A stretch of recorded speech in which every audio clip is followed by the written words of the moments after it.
Ang tinuro sa amin at yan nasa utak ko, irespeto mo ang dignidad ng iyong kapwa. Huwag kang maninira ng iyong kapwa para lang sumikat ka.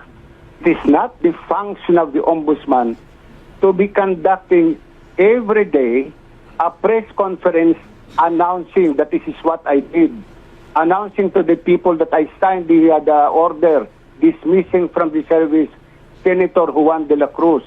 It is not the duty of the ombudsman to be announcing. Kung magpe-press ko na po na nag-file ako ng case labang kay Juan de la Cruz, and later on Juan de la Cruz is acquitted by the court, hindi ko ba sinira ang dignidad ni Juan de la Cruz? Did I not destroy the reputation of Juan de la Cruz?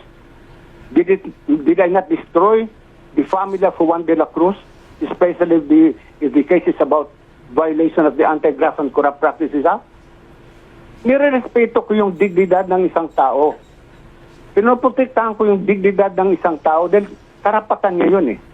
Let the court now announce that he was convicted, not us to announce that Juan de la Cruz was convicted by the court.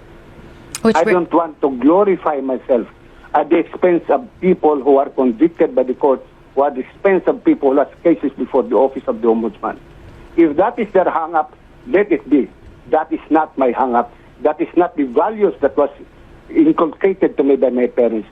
That is not the values that was given to me by the Benedictine when I studied my law.